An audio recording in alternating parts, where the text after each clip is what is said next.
Hello everyone. इसके पहले lectures में हम लोगों ने देखा कि जो वेक्टर होता है हमारा, वेक्टर ऐसी क्वांटिटीज होती है जिनके पास मैग्नीट्यूड और डायरेक्शन दोनों होती है। ठीक है, फिर वेक्टर का रिप्रेजेंटेशन कैसे होता है सर ना, स्केलर और वेक्टर में हम लोग डिफरेंशिएट कैसे करेंगे इसके बारे में सीखा कि वेक्टर को हम लोग एक नोटेशन देते हैं दैट इज एरो का, है ना। वो एरो उसकी क्या बताती है, उसकी मैग्नीट्यूड को बताती है, that is length of arrow उसकी मैग्नीट्यूड को बताती है ना। और एंड एरो की जो डायरेक्शन होती है, ठीक है, वो उस वेक्टर के डायरेक्शन को शो कर रहा होता है। ठीक है सर। उसके बाद हमने क्या देखा, उसके बाद हमने वेक्टर लॉ ऑफ एडिशन देखा कि सर जो वेक्टर होते हैं वेक्टर को ऐड कैसे किया जाता है ना, सिंपली उसे स्केलर की तरह, दैट इज अलजेब्रिकली मेथड से हम लोग उसे ऐड नहीं करते हैं। ठीक है।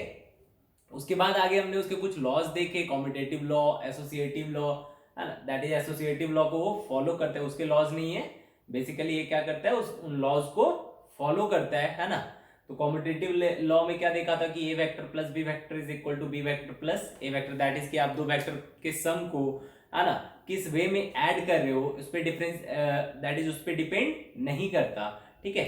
उसके बाद फिर हमने एसोसिएटिव लॉ भी देखा कि दो से ज्यादा वेक्टर, दैट इज तीन वेक्टर या चार वेक्टर है, फिर तीन वेक्टर है, चार वेक्टर को या इससे भी ज्यादा नंबर ऑफ वेक्टर्स है ना, तो उसे आप किस सीरीज में या किस वे में आप उसे ऐड कर रहे हो ये इस पर डिपेंड, दैट इसके रिजल्ट पे कोई इफेक्ट नहीं डालता। ठीक है। तो इतनी सारी चीजों पे हमने बात की थी। आज हम लोग देखेंगे वेक्टर के कंपोनेंट्स कैसे निकाले जाते हैं।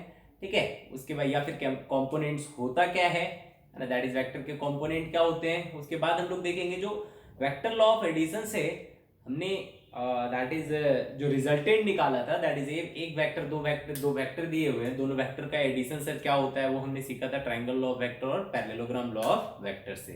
ठीक है। आज हम लोग देखेंगे कि वो जो वेक्टर का दैट इज की रिजल्टेंट आया था, दैट इज जो एडिशन आया था रिजल्ट, है ना, उस रिजल्ट की जो मैग्नीट्यूड होगी वो क्या होगी, साथ ही साथ उसकी डायरेक्शन क्या होगी। इन सारी चीजों पे आज हम लोग बात करेंगे। ठीक है।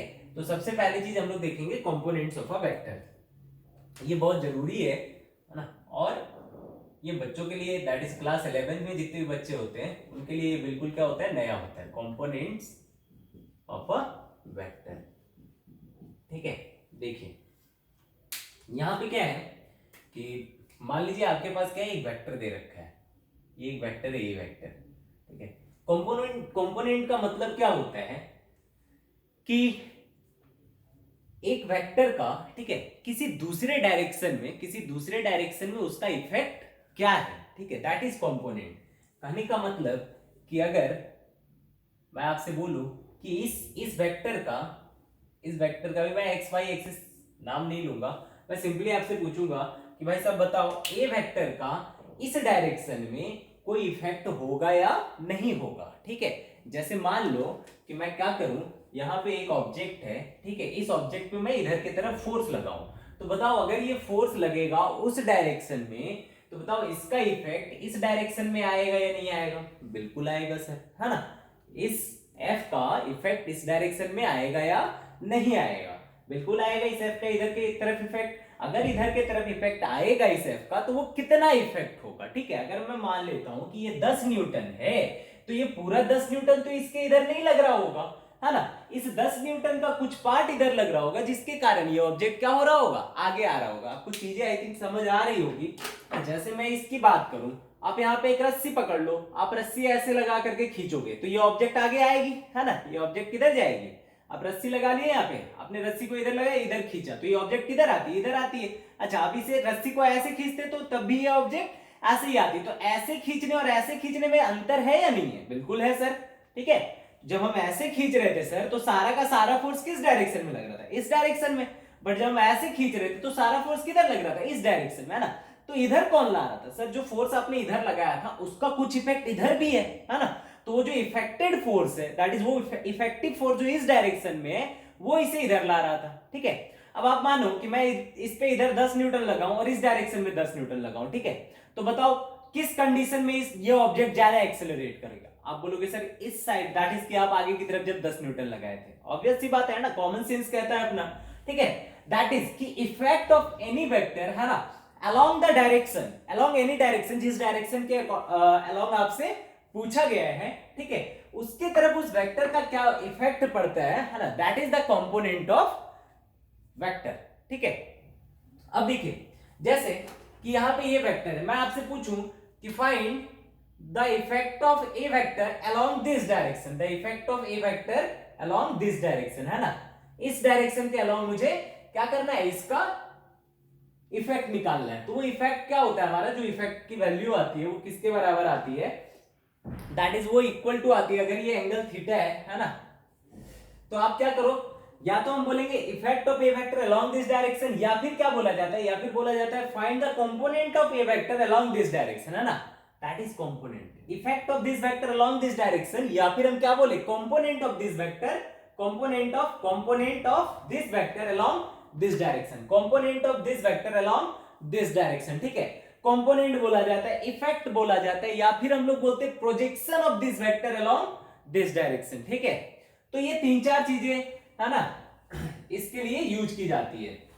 तो सर ठीक है, ये सारी चीजें यूज की जाती है, बट इसकी वैल्यू कितनी होगी, चलिए इस पे बात करते हैं हम लोग। तो प्रोजेक्शन क्या होता है, जैसे ये रे है ना, या ये एक लकड़ी है, मैं इसका प्रोजेक्शन लेना चाहता हूं इस एक्सिस पे, तो क्या करूंगा, आप क्या करो, जैसे ये हो गया ना, ये हो गया आपका, आप अगर इसका प्रोजेक्शन ऊपर से लाइट मारोगे तो क्या होगा, ऊपर से लाइट मारोगे तो सर नीचे क्या बनेगी, एक स्ट्रेट लाइन बनेगी, है ना। अगर मैं ऊपर से इस पे लाइट मारूं तो यहां नीचे क्या बनेगी, एक स्ट्रेट लाइन बनेगी, इसका प्रोजेक्शन लेना है मुझे, ठीक है। दैट इज की इफेक्ट ऑफ ए वेक्टर। अगर दूसरा चीज क्या, दूसरा चीज है सर, आप क्या करो, इसके हर एक पॉइंट को क्या करो, हर एक पॉइंट से एक लाइन खींचो, ठीक है, जो कि जिसके अलोंग आपको कंपोनेंट निकालना है, जिसके अलोंग आपको क्या निकालना है, कंपोनेंट निकालना, उस पर क्या हो, परपेंडिकुलर हो, ठीक है।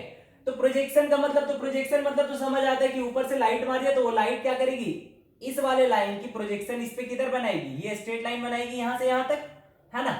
या फिर दूसरा क्या तरीका बोला, दूसरा तरीका बोला कि यहां से हर एक पॉइंट का क्या करो, हर एक पॉइंट से एक लाइन खींचो जो कि क्या हो, इस पे परपेंडिकुलर हो, तो इस पॉइंट का इस पे प्रोजेक्शन, यहां से परपेंडिकुलर लाइन खींचो, तो यहाँ पे मतलब इस लाइन पे ये पॉइंट कहां गिरा, यहाँ पे ये पॉइंट कहां गिरेगा, ये पॉइंट यहां गिरेगा, ये पॉइंट कहां गिरेगा, ये पॉइंट यहां गिरेगा।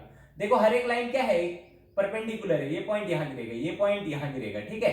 सारे पॉइंट्स को क्या करो, आप ऐड कर दो, सब क्या है, परपेंडिकुलरली गिरते जा रहे हैं, इन सारे पॉइंट्स को क्या करो, आप ऐड कर दो, ठीक है। ये सारे पॉइंट्स ऐड होने के बाद जो वेक्टर आएगा हमारा, दैट इज दिस वेक्टर, यही हमारा क्या होगा, component of this vector along this direction होगा, ठीक है।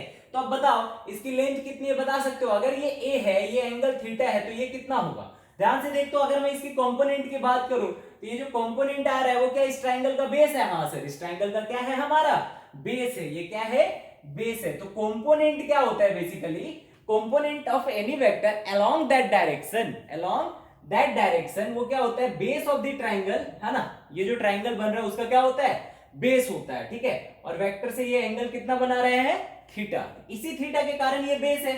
अगर मैं ये वाला एंगल थीटा ले लेता, अगर मैं ये वाला एंगल थीटा ले लेता तो क्या ये बेस होता, नहीं सर, तब ये बेस नहीं होता। हम किसे बोल रहे, थीटा, जिसके अलोंग आपको क्या निकालनी है, कंपोनेंट निकालनी है ना, उससे किसका एंगल, जो वेक्टर गिवन वेक्टर है उसके डायरेक्शन में एंगल लेंगे, उस एंगल को हम लोग क्या बोलेंगे, थीटा बोलेंगे। तो अगर ये बेस है तो बताओ इसकी लेंथ कितनी होगी, तो सर हम लोग निकाल सकते हैं, ये जो वेक्टर होगा, ठीक है, इसे क्या मान लो आप, बी वेक्टर, ठीक है, इसे क्या मान लो आप, बी वेक्टर। तो देखो यहां से क्या आ जाएगा, cos theta is equal to क्या लिख सकते हो आप, है ना, cos theta is equal to क्या लिख सकते हो, b बाई, अगर मैं मैग्नीट्यूड की बात करूं तो b बाई a, ठीक है। तो b कितना आ गया हमारा, सर b जो हमारा आ गया वो a cos थीटा के बराबर आ गया। तो ये किसके बराबर हो गया, a cos थीटा, है ना, ये किसके बराबर हो गया, a cos थीटा। और इसकी डायरेक्शन तो पता है सर, इससे कितना एंगल नीचे, थीटा एंगल नीचे, है ना, डायरेक्शन तो हमें पता है ना, ये डायरेक्शन इसके अलोंग दे रखा है, दैट इज डायरेक्शन आपको गिवन रहे कि भाई साहब हमको इस डायरेक्शन के अलोंग क्या निकालना है, कंपोनेंट निकालना है, ठीक है। चलो अब देखो, अगर मान लो, ठीक, तो देखो बहुत सारी चीजें मैंने बोली आपसे, है ना, हर एक चीजों को मैंने यहां लिखा नहीं है, इसलिए आप लोग क्या करोगे, आप लोग जितनी भी चीजों को समझे हो उन सारी चीजों को क्या करना है, पॉइंट वाइज लिखना है, ठीक है। चलिए अब मान लीजिए, अरे सर ठीक है आपने इसके अलोंग ले लिया, अगर मैं आपसे पूछूं कि बताओ सर इस वाले डायरेक्शन के अलोंग, इस वाले डायरेक्शन के अलोंग इस वेक्टर का क्या कंपोनेंट होगा, ठीक है। देखो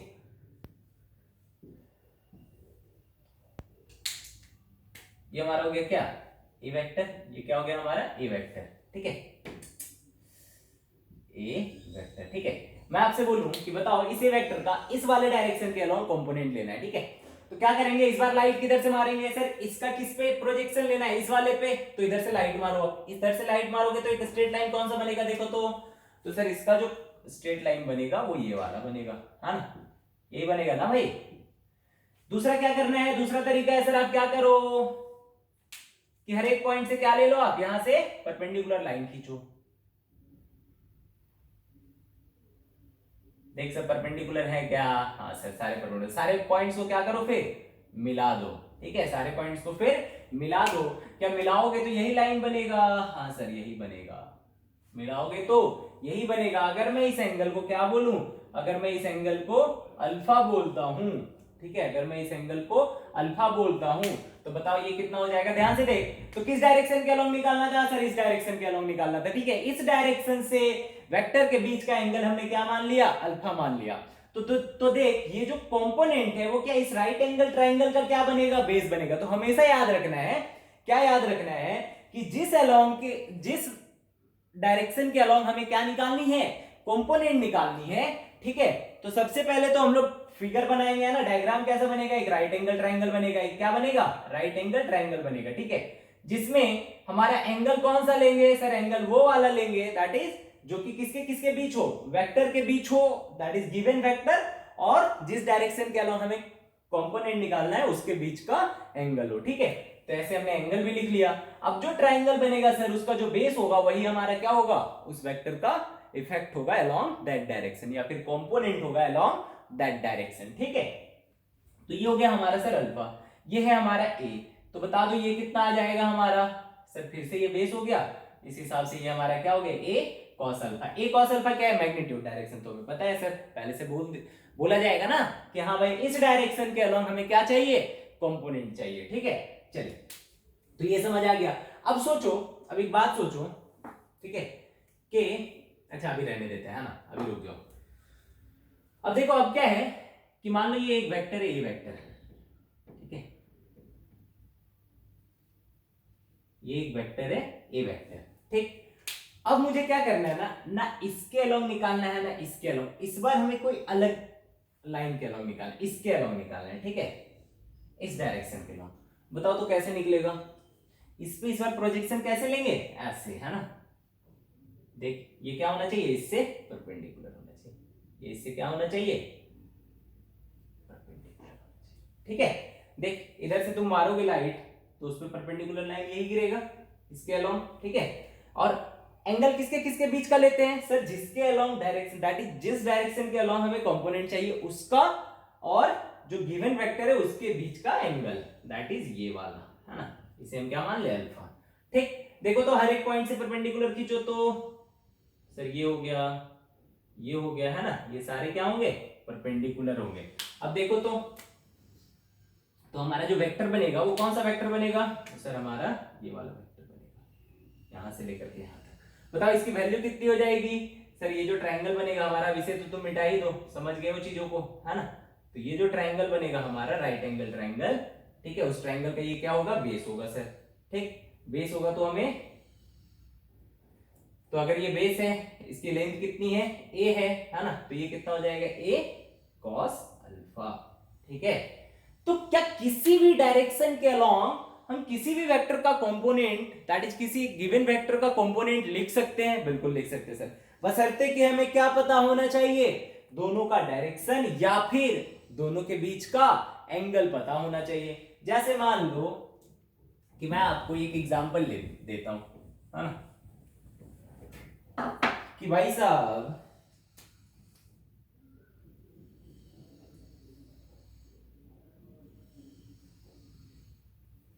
ये एक वेक्टर है, कितने लेंथ का है, 5 यूनिट का है, कितने लेंथ का है, 5 यूनिट का है, ठीक है।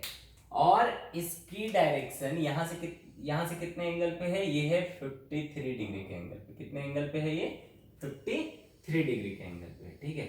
या फिर ऐसा करो, इसे ले लो 80 डिग्री के एंगल पे, ये 5 यूनिट ले लो, ठीक है। इसे ऐसा करो, इसे ले लो यहां से, ये 80 डिग्री नहीं दिख रहा ना, ये हो गया लगभग 80 डिग्री, तो ये कितना हो गया सर हमारा 80 डिग्री। ये कितना हो गया 80 डिग्री। ठीक है, मतलब ये 80 डिग्री पे, 80 डिग्री मतलब कहां से, इस जगह से।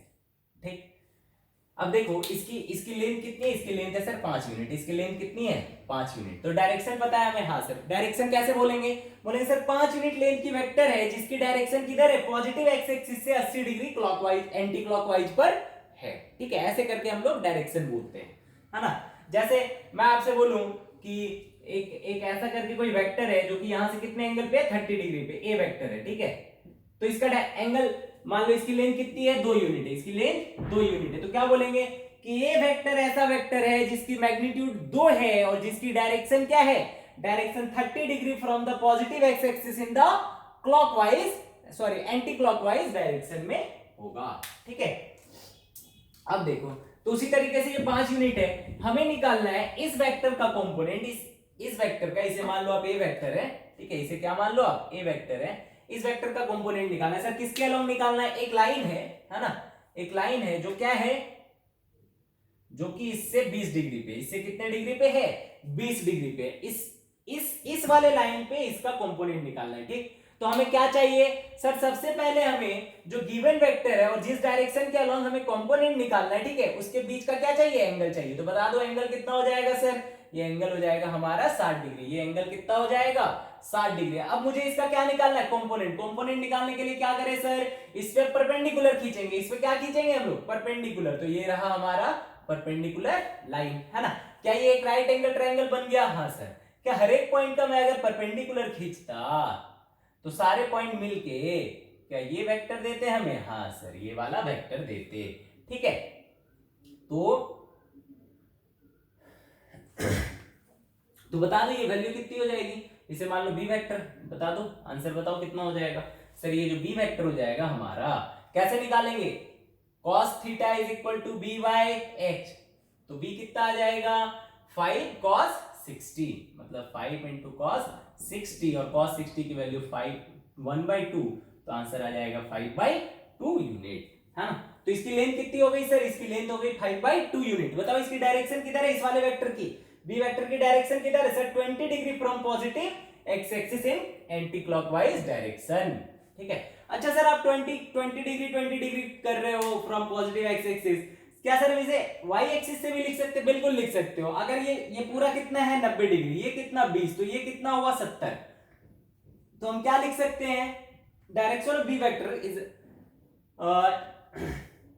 70 degree from positive y axis, है ना, इन 70 डिग्री इन क्लॉकवाइज या एंटी क्लॉकवाइज। तो बोलेंगे यहाँ पे कैसा है, क्लॉकवाइज डायरेक्शन। ठीक है, तो पॉजिटिव y से भी ले सकते हो या पॉजिटिव x से भी, दोनों में से किसी, बट x से जनरली लिया जाता है ना, हम लोग ज्यादा इधर उधर ध्यान नहीं देंगे। ठीक है, बट ऐसा भी पॉसिबल है, ये भी काम हम लोग कर सकते हैं, दैट इज नॉट रॉन्ग।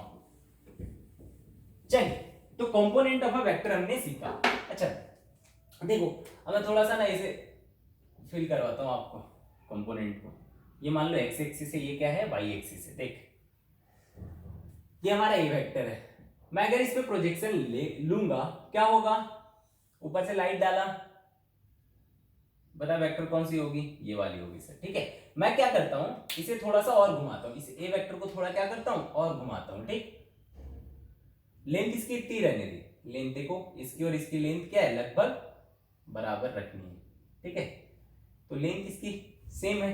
बताओ अब जो इसका कंपोनेंट होगा वो बढ़ेगा या घटेगा, देखो कंपोनेंट जो होगा इसका अलोंग एक्स एक्सिस वो क्या होगा, घट जाएगा। अब कितना आया, इतना आया। मैं इस वेक्टर को और बढ़ाता हूं, दैट इज की एंगल इसकी और बड़ा करता हूं। ठीक है, अब बताओ सर, अब तो ये और छोटा हो गया। ऐसा क्यों हो रहा है, क्योंकि सर इसके और इसके बीच का एंगल क्या हो रहा है, धीरे धीरे इंक्रीज करता जा रहा है, और थीटा इंक्रीज करता है तो सर कॉस थीटा हमारा घटता जाता है। ठीक है, धीरे धीरे कॉस थीटा हमारा घटता जाता है। अगर ये ए है तो हमारा जो कंपोनेंट होगा अलोंग दिस एक्सिस वो क्या होगा, ए कॉस थीटा। ठीक है, ये क्या होगा, ए कॉस थीटा। अगर थीटा बढ़ेगा तो कॉस थीटा घटेगा, अगर cos थीटा घटेगा तो ये पूरी वैल्यू घटेगी, तो धीरे धीरे ये क्या होता जाता है, घटता जाता है। अगर मैं आपसे बोलूं कि कोई वेक्टर ऐसा है, इसका बताओ एक्स एक्सिस में क्या कंपोनेंट रहेगा, ऊपर से आप प्रोजेक्शन मारोगे, बताओ कि कितना लाइन आएगा इस वाले वेक्टर पे, बताओ कुछ भी पार्ट इस वेक्टर पे आएगा क्या, ये इस डायरेक्शन में इसका कोई भी पार्ट आएगा क्या, यहां से परपेंडिकुलर खींचो, आगे तो लाइट मारो सर, ऊपर से लाइट मारा, बता क्या बनेगा इस एक्सिस पे, इस एक्स एक्सिस पे ऊपर से एक पॉइंट बनेगा इस ओरिजिन पर, और कुछ बनेगा क्या, दैट इज की और कुछ भी नहीं बनेगा। दूसरा चीज, मैं इस पॉइंट से इस एक्सिस पे परपेंडिकुलर खींचना चाहता हूं, देख परपेंडिकुलर खींच के कहां खींचेगा, यहां से परपेंडिकुलर इस एक्सिस पे खींचना है सर, ऐसा ही खींच सकते हैं, इस वाले पॉइंट का ऐसा ही खींच सकते हैं, इस वाले पॉइंट का, सारे का पॉइंट देख एक ही जगह आता जाएगा, एक ही जगह आता जाएगा, इस पॉइंट पे क्या बनाएगा, एक पॉइंट साइज बनाएगा, ठीक है। दूसरा चीज कि ये जो ए वेक्टर है, ये इस डायरेक्शन से, मुझे एक्स कंपोनेंट निकालना था ना, तो इस डायरेक्शन से ये कितना एंगल बनाएगा, ठीक है। इसके लिए मैं एक अलग से डायग्राम बना लेता हूं, है ना, वाई एक्सिस, ये हो गया हमारा ए वेक्टर, हाँ ठीक है।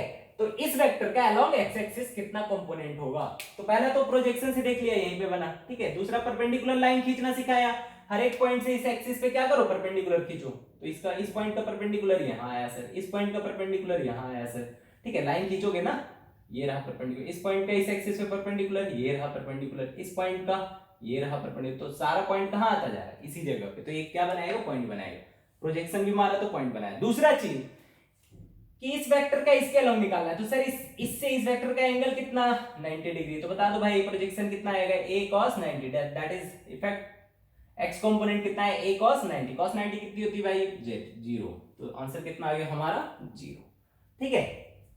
चल, तो ये हो गया हमारा वेक्टर कंपोनेंट, है ना। तो वेक्टर कंपोनेंट सीखा, वेक्टर कंपोनेंट में क्या पता चला कि सर जो कंपोनेंट होता है वो बेसिकली उस राइट एंगल ट्रायंगल का क्या होता है, बेस होता है ना, और उसका मैग्नीट्यूड कितना आ जाता है हमारा, a cos थीटा आ जाएगा, ठीक है। अब हम लोग देखेंगे जो जनरल हम लोग यूज करते हैं, that is X and Y components of vector, ठीक है। तो अब हम लोग देखेंगे X and Y components of a vector, ठीक है। एक्स एंड वाई अभी तक हमने पढ़ा वही है ना, पढ़ा वही है। अब उसका यूज देखो, जब तक आप चीजों का प्रैक्टिस नहीं करोगे ना, तब तक आप को वो चीजें आपके दिमाग में धसेंगी नहीं, ठीक है। इसलिए उसके बारे में अच्छे से बिल्कुल जानना भी होगा और प्रैक्टिस भी होनी चाहिए। मान लो ये ए वेक्टर है, ठीक है, तो ये जो ए वेक्टर है, इस वेक्टर का मैं आपसे पूछूं ये x कंपोनेंट कितना होगा और y कंपोनेंट, दैट इज इसका इफेक्ट बताओ, इस ए वेक्टर का इफेक्ट बताओ किसके अलोंग, x के अलोंग और y के अलोंग। तो क्या करेंगे, इसका प्रोजेक्शन किस पे लिया जाए, x एक्सिस पे ले लो, क्या ये हो जाएगा हमारा x एक्सिस, है ना, ये क्या हो गया हमारा x एक्सिस, ठीक है। उसी तरीके से अगर x एक्सिस से इसका एंगल कितना सर, थीटा, ठीक है, तो ये लेन कितनी आएगी, ये आ जाएगी हमारी a cos थीटा, ठीक है। इसे क्या मान ले हम, ax, इसे क्या मान ले हम, ax। सिमिलरली बताओ इस वाले ए वेक्टर का कंपोनेंट ऑन y डायरेक्शन क्या होगा, तो सर इधर से प्रोजेक्शन मारेंगे, इधर से प्रोजेक्शन मारेंगे, तो देखो लाइन कौन सी आई, ये वाली लाइन कौन सी आई, ये वाली, ठीक है ना यार। इस पॉइंट का भी यहाँ पे आएगा, इस पॉइंट का प्रोजेक्शन यहाँ पे, यहाँ से परपेंडिकुलर, इस पॉइंट का प्रोजेक्शन यहाँ से परपेंडिकुलर, ठीक है। और सारे पॉइंट्स को क्या करेंगे हम, मिला देंगे, तो ये हमारा वेक्टर बनेगा। अब बताओ ये जो वेक्टर बना, इसकी ये वाली मैग्नीट्यूड कितनी होगी सर, ये अगर थीटा है तो ये हमारा कितना हो जाएगा, 90 माइनस थीटा, ये कितना हो जाएगा हमारा, 90 माइनस थीटा, सही है सर। अब देखो अगर ये हमारा ए वेक्टर है, ये कितना हो गया, 90 माइनस थीटा, अगर ये हमारा ए वेक्टर है तो ये क्या होगा, ये होगा sir a cos theta, but theta किसके बीच का एंगल होता है, x और वेक्टर के बीच का, दैट इज कि जिस डायरेक्शन के अलोंग निकालना है और वेक्टर के बीच का।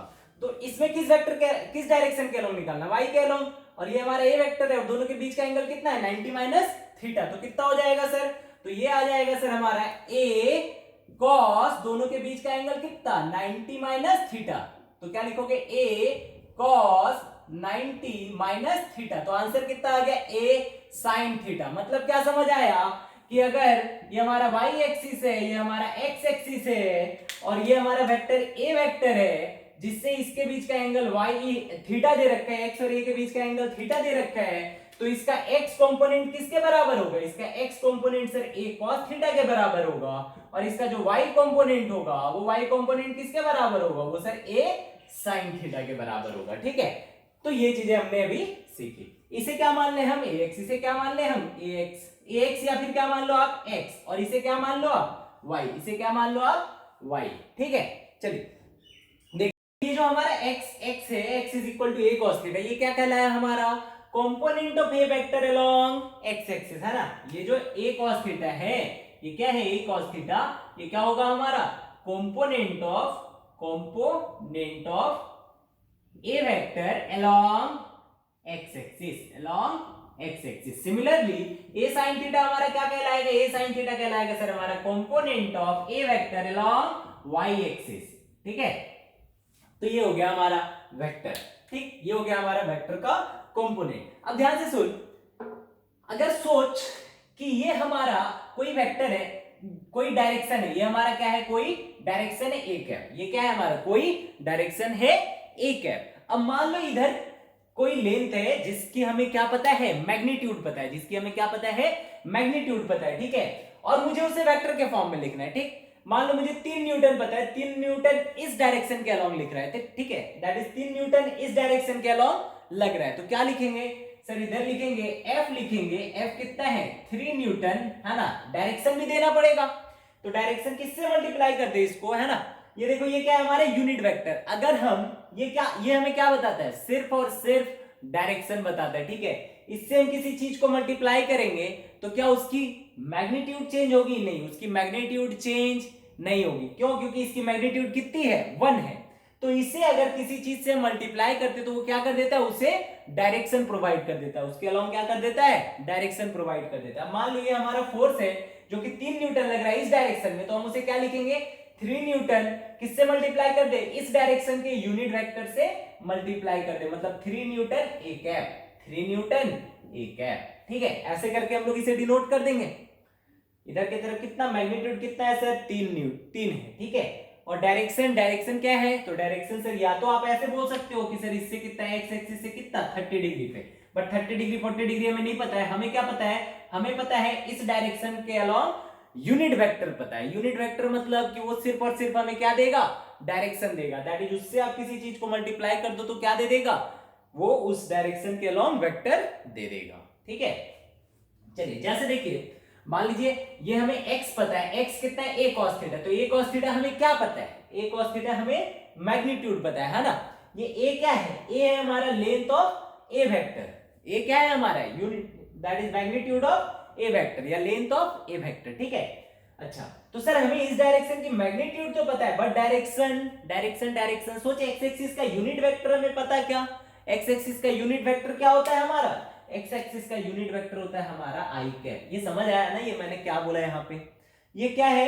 ये है इस डायरेक्शन के अलोंग यूनिट वेक्टर। ये क्या है? इस डायरेक्शन के अलोंग यूनिट वेक्टर। ठीक है, अगर हम किसी चीज से यूनिट वेक्टर को मल्टीप्लाई करेंगे तो क्या वो उसके मैग्नीट्यूड को चेंज करेगा? नहीं, वो उसके मैग्नीट्यूड को चेंज नहीं करेगा। क्यों? क्योंकि इसकी मैग्नीट्यूड कितनी है? 1 है। 1 से किसी चीज को मल्टीप्लाई करेंगे तो वो उतना ही देगा। तो वो करेगा क्या सर? मैं अगर इससे मल्टीप्लाई कर देता हूं तो ये ए कैप क्या दे देगा? ये उस दैट इज खुद के तरफ का डायरेक्शन दे देगा। ठीक है, और ये 3 क्या दे देगा? ये 3 उसका मैग्नीट्यूड दैट इज लेंथ बताएगा। मतलब अगर मैं मान लो ए कैप में बोलूं इतना है, ये क्या है हमारा? ए कैप है, तो 3 न्यूटन ए कैप कितना होगा? तो सर ए कैप से कितना मल्टीप्लाई हो गया? 3 मल्टीप्लाई हो गया। मतलब कि हमसे 3 ए कैप पूछा जा रहा है। हमसे क्या पूछा जा रहा है? 3 ए कैप पूछा जा रहा है। ठीक है, तो हम इसे क्या करें? इसका 3 गुना लाइन हम यहाँ पे खींच दे। तो इसका 3 टाइम्स लाइन यहाँ पे क्या करो? खींच दो।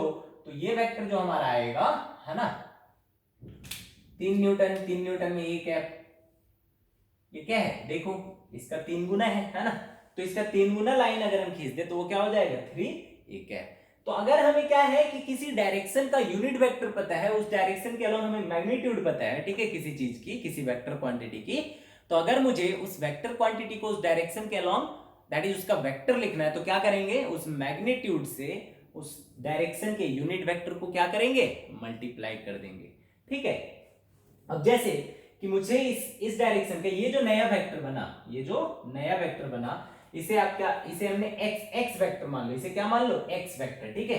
ये जो एक्स वेक्टर है, इस वेक्टर की हमें क्या पता है, मैग्नीट्यूड तो पता है, ए cos थीटा, ए लेंथ है, cos थीटा तो थीटा एंगल, cos थीटा भी एक मैग्नीट्यूड वैल्यू आएगी, बट इसकी डायरेक्शन क्या होगी सर, तो इसकी डायरेक्शन के लिए क्या करें हम, इस डायरेक्शन के अलोंग जो यूनिट वेक्टर है उससे क्या करो आप, मल्टीप्लाई कर दो। यूनिट वेक्टर क्या है हमारे इस डायरेक्शन के अलोंग, आई कैप, तो यहाँ क्या लगा दो, आई कैप लगा दो, यहाँ क्या लगा दो, आई कैप लगा दो। यहाँ y is equal to A sine theta है, y sine theta is that is, अगर मैं इसे y वेक्टर मानूं, ये वाले लेंथ को, इस वाले लेंथ को, है ना, इसे क्या मानूं, y वेक्टर मानूं, यहां से यहां तक के लेंथ को, ठीक है। तो बताओ ये तो हो गया हमारा यहां से यहां तक का मैग्नीट्यूड कितना हो गया सर, a साइन थीटा। अब डायरेक्शन कौन देगा मुझे सर, डायरेक्शन हम क्या करें, इस डायरेक्शन के अलोंग जो यूनिट वेक्टर है, इस डायरेक्शन के अलोंग कौन है, यूनिट वेक्टर है, उस यूनिट वेक्टर से इसे क्या करो आप, मल्टीप्लाई कर दो। तो यूनिट वेक्टर क्या है, इधर इधर यूनिट वेक्टर है सर हमारा जे कैप, तो यहाँ किससे मल्टीप्लाई कर दिया, जे कैप से मल्टीप्लाई कर दिया। अब ध्यान से देखे अगर, तो अगर ये x वेक्टर है और ये y वेक्टर है, तो ये a वेक्टर क्या है, ध्यान से देखते, ये पैरेललोग्राम बन रहा है क्या, जिसमें ये x वेक्टर है, ये y वेक्टर है ना। तो इन दोनों को मिलाते हुए इसके पैरेलल एक लाइन और एक x वेक्टर के पैरेलल खींच करके क्या बन गया हमारा, एक क्या बन गया, वेक्टर बन गया, ठीक है, ए वेक्टर, जिसका रिजल्ट दैट इज एक पैरेललोग्राम बन गया, जिसका रिजल्टेंट क्या है हमारा, ए वेक्टर है। अब बताओ इस ए वेक्टर को हम लोग कैसे लिख सकते हैं, है ना सर, इस ए वेक्टर को हम लोग लिख सकते हैं, इस ए वेक्टर को क्या लिख सकते हैं हम लोग लिख सकते हैं sir, this vector plus this vector. ध्यान से देख, तो ये y वेक्टर, तो ये भी क्या है हमारा सर, ये भी हमारा y वेक्टर है, मतलब this vector plus this vector is equal to this vector, है ना। मतलब a vector is equal to क्या है, x vector plus y vector. x vector किसके बराबर है, x वेक्टर है a cos theta i cap plus y sin theta, sorry a sin theta j cap, है ना, a cos theta i cap plus a sin theta j cap, है। तो ये हो गया हमारा, दैट इज ए वेक्टर को अगर हमसे बोला जाए कि write the A vector in their components form, write A vector in their components form, X Y component form, component नहीं ऐसे बोलेंगे, write A vector in their X Y components form.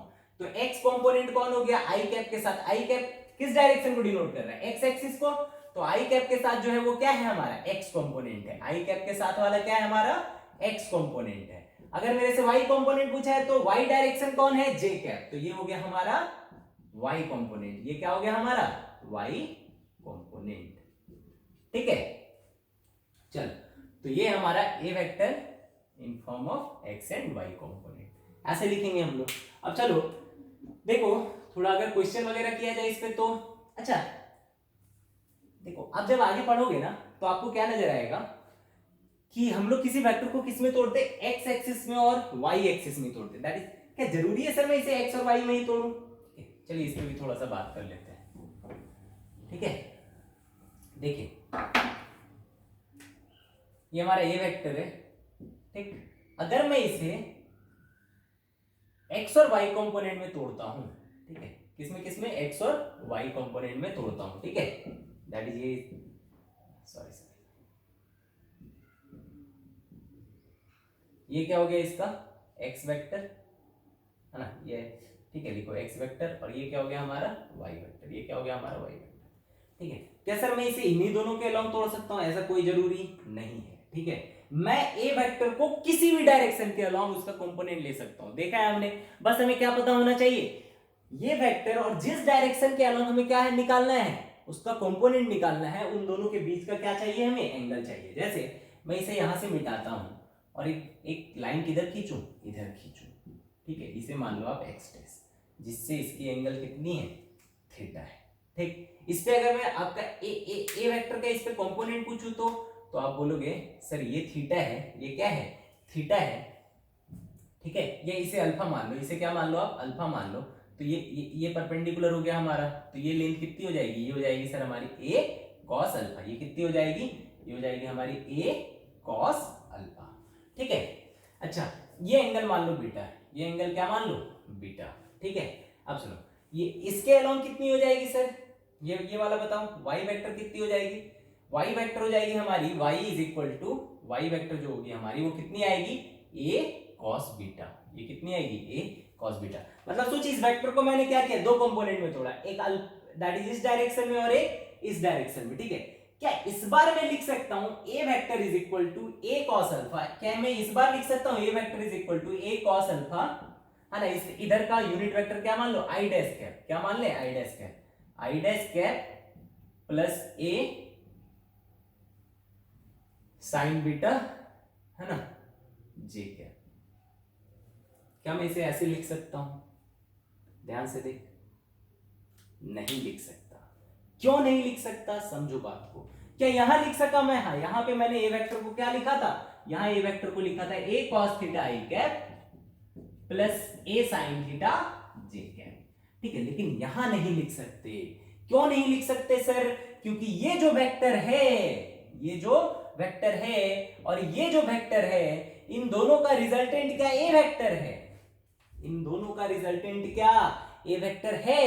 देखिए यहां पे हमें, अगर मुझे इस वेक्टर का, दैट इज जिसे आप क्या मान लो x डैश वेक्टर और इसे क्या मान लो y वेक्टर, तो क्या x डैश वेक्टर और y वेक्टर का रिजल्टेंट ए वेक्टर है, देखते हैं सर। ये हमारा x डैश वेक्टर है और ये हमारा y वेक्टर है, मतलब ये y वेक्टर हो गया सर हमारा और ये हो गया हमारा x डैश वेक्टर। इन दोनों का मैं रिजल्टेंट निकालना चाहूं तो रिजल्टेंट कैसे निकलेगा, क्या करना पड़ेगा, इसके पैरेलल लाइन खींचो सर, किसके पैरेलल, x डैश वेक्टर के पैरेलल, और फिर यहां से y डैश वेक्टर के पैरेलल, ठीक है। क्या ये वेक्टर और ये वेक्टर सेम है क्या, that is this vector and A vector is same है क्या, देखो ये x डैश वेक्टर है और ये क्या हो गया हमारा y वेक्टर हो गया, ठीक है। तो इस बार देखो क्या लिखोगे, x dash vector plus y vector is equal to this vector, is equal to this vector, मतलब कि इसके पैरेलल लाइन मतलब ये वाला, है ना, इसके पैरेलल x डैश वेक्टर के पैरेलल मतलब ये वाला। तो रिजल्टेंट कौन सा है हमारा, ध्यान से देखो,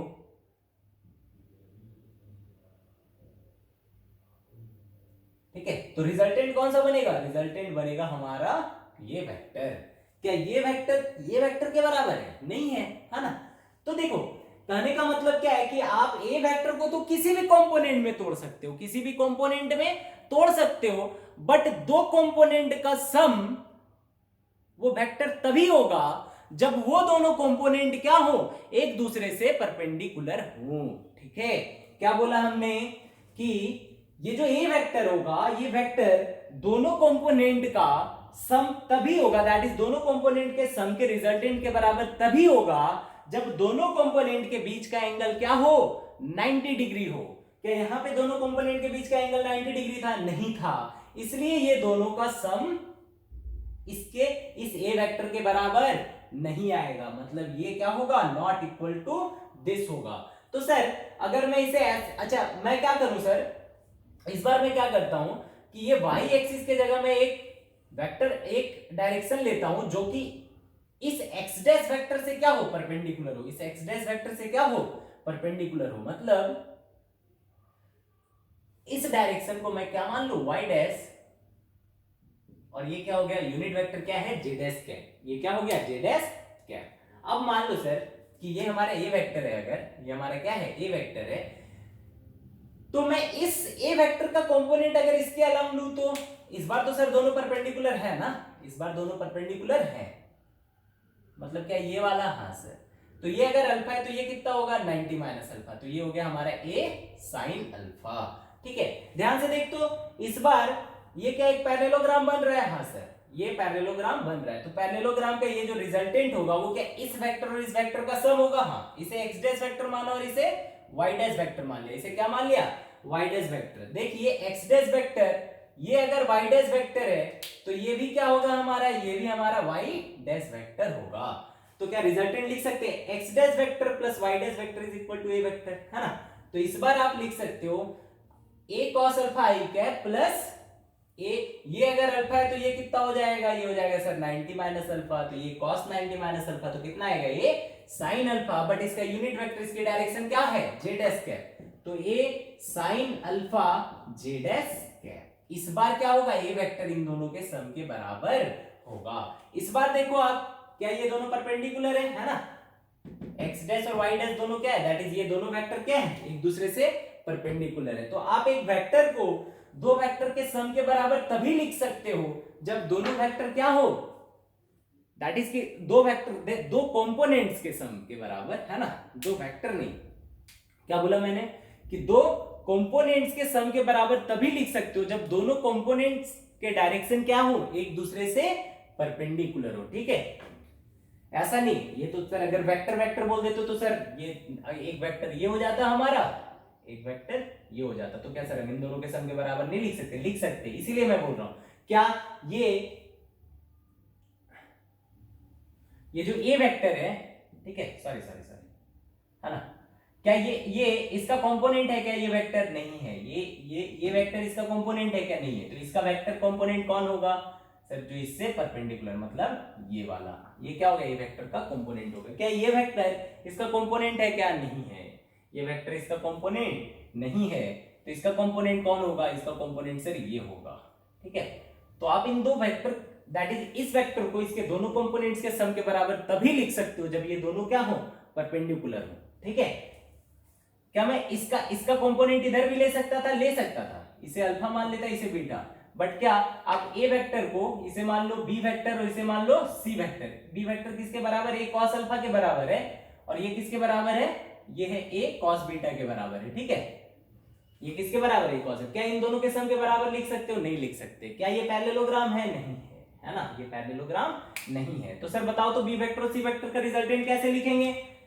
ए वेक्टर का कंपोनेंट इधर भी लिया इधर भी लिया, लेकिन इन दोनों के सम के बराबर हम ए वेक्टर को नहीं लिख सकते, ठीक है। अगर मैं इसका कंपोनेंट इधर लेता, ठीक है, ये हमारा डी वेक्टर होता, तो बता बी वेक्टर और डी वेक्टर का रिजल्टेंट ए वेक्टर होता या नहीं होता? देख ध्यान से, ये डी वेक्टर तो ये भी हमारा डी वेक्टर, तो B vector plus D vector is A vector. देख बी वेक्टर और डी वेक्टर क्या है? एक दूसरे से परपेंडिकुलर है। ये एंगल कितना हो जाएगा? 90 माइनस अल्फा, तो डी क्या आ जाएगा? ए साइन अल्फा। डी किसके बराबर आएगा? ए साइन अल्फा, ठीक है। बट मैं ए वेक्टर को बी वेक्टर और सी वेक्टर के सम के बराबर नहीं लिख सकता। देख बी वेक्टर इधर है, सी वेक्टर इधर है ना, इसका जो रिजल्टेंट आएगा कुछ ऐसा है। देख ये और ये सेम है क्या? नहीं है, ठीक है। दो कंपोनेंट के सम के बराबर तभी लिखेंगे जब दोनों एक दूसरे से क्या हो? दोनों कंपोनेंट एक दूसरे से क्या हो? परपेंडिकुलर हो, ठीक है। चलो आगे बढ़ते हैं हम लोग। ये सारी बात हो गई कंपोनेंट्स की। कंपोनेंट्स निकालना बहुत जरूरी होता है, ये हमें समझ आना चाहिए अच्छे से, है ना। चलो एक दो क्वेश्चन करते हैं और अच्छे से समझ में आएगा, ठीक है। जैसे मान लो कि मैं आपसे बोलूं कि ये हमारा एक वेक्टर है, ए वेक्टर, जिसकी लेंथ दे रखी है 10 यूनिट, जिसकी लेंथ कितनी, दैट इज मैग्नीट्यूड कितनी दे रखी है? 10 यूनिट दे रखी है, जिसका इससे कितना एंगल है? इससे एंगल है 37 डिग्री, जिससे इसका कितना एंगल है? 37 डिग्री। अगर मैं आपसे बोलूं कि बताओ इस ए वेक्टर का इस एक्सिस के अलोंग क्या इफेक्ट होगा, या बताओ component of A vector along X axis, component of A vector along X axis, दूसरा component of A vector along Y axis, क्या होगा? तो देखो क्या बोला हमसे, find component of a vector along x-axis, y-axis, तीसरा along b vector, ठीक है। b vector मतलब ये ले लो हमें along b कैप, ठीक है, b कैप लिख लो। b कैप मतलब कि b कैप के डायरेक्शन के along, ठीक है, इसके along। ये एंगल कितना मान लो? ये एंगल मान लो 7 डिग्री है। ये कितना है? 7 डिग्री, ठीक है। तो पहला क्वेश्चन बनाते हैं। पहला क्वेश्चन क्या है सर? एक्स एक्सिस के along, एक्स एक्सिस से इसका एंगल कितना है सर? 37 है, ठीक है। राइट एंगल बनाया, ये हो जाएगा हमारा एक्स कंपोनेंट, कितना हो जाएगा sir? a cos 37। a magnitude कितनी दे रखी है? 10, तो 10 cos 37 की वैल्यू कितनी होती है? 4/5, ठीक है। इसे हम क्या मान ले? ax, इसे क्या मान ले हम? ax vector. आंसर कितना आ जाएगा सर? आंसर आ जाएगा 8 तो आ जाएगा। डायरेक्शन क्या देंगे? x एक्सिस के यूनिट वेक्टर से, x एक्सिस के यूनिट वेक्टर को इससे क्या करें हम? मल्टीप्लाई कर दें, मतलब इसका यूनिट वेक्टर क्या होता है हमारा? i कैप, तो 8 i कैप हो गया, ठीक है। बताओ y एक्सिस के अलोंग, सर y एक्सिस के अलोंग लेना है तो ये ले लिया, ठीक है। इसके बीच का एंगल कितना हो जाएगा सर 53। तो क्या लिखे, या तो हम a cos 53 लिख सकते हैं या फिर क्या लिख सकते हैं a sin 37, है ना, या a cos थीटा ही होना है, बस थीटा किसके बीच का, जिस डायरेक्शन के अलोंग आपको निकालना है और a वेक्टर के बीच का जो एंगल होगा, तो a cos 53 लिख सकते हो, या क्या लिख सकते हो आप a cos 90 - 37 लिख सकते हो, है ना, जो किसके बराबर आएगा a sin 37 के बराबर आएगा, ठीक है, that is a cos theta a sin theta. तो ये आंसर कितना आ जाएगा 10 sin 37 दैट इज 6। तो ए वाई हम मान लेते हैं, ए वाई कितना आ जाएगा हमारा 6। डायरेक्शन क्या होगी, डायरेक्शन तो सर वाई वेक्टर के अलोंग, वाई वेक्टर के अलोंग का यूनिट वेक्टर क्या है जे कैप, तो ये हो गया हमारा 6 जे कैप। अब किसके अलोंग निकालना है, अब हमें बी कैप के अलोंग निकालना है, बी कैप के अलोंग निकालना है, तो बी कैप और ए वेक्टर के बीच का एंगल कितना सर 30 डिग्री, इसके बीच का एंगल कितना 30 डिग्री। अब हम क्या करेंगे, इससे एक परपेंडिकुलर लाइन खींचेंगे, है ना बताओ, परपेंडिकुलर लाइन खींचा तो ये हमारा क्या बन गया, बेस बन गया, ये एंगल कितना है 30 डिग्री, तो बताओ ये लेंथ कितनी हो जाएगी, इसे आप क्या मान लो, इसे आप मान लो ए बी वेक्टर, इसे क्या मान लो आप ए बी वेक्टर। तो ए बी वेक्टर कितना हो जाएगा, ए बी वेक्टर हो जाएगा सर हमारा ए दैट इज इसका लेंथ, और ये एंगल कितना cos 30, तो ये हो गया cos 30। तो आंसर कितना आ जाएगा बताओ तो भाई, क्या आ जाएगा 10 into root 3/2 is equal to 5 root 3 unit. अगर डायरेक्शन की बात करें तो इसके अलोंग यूनिट वेक्टर कौन है बी कैप, तो इसके साथ क्या मल्टीप्लाई कर दे हम, बी कैप को मल्टीप्लाई कर दे, है ना, या 5 रूट 3 यूनिट, जो भी यूनिट होगी, न्यूटन होगा, डिस्प्लेसमेंट है तो मीटर होगा, वेलोसिटी है तो मीटर पर सेकेंड होगा, ठीक है, और साथ में क्या लगा देंगे इधर का direction that is B cap. B cap हमें क्या बताएगा, उधर का डायरेक्शन बताएगा, ठीक है। चल और आगे बढ़ते हैं हम लोग,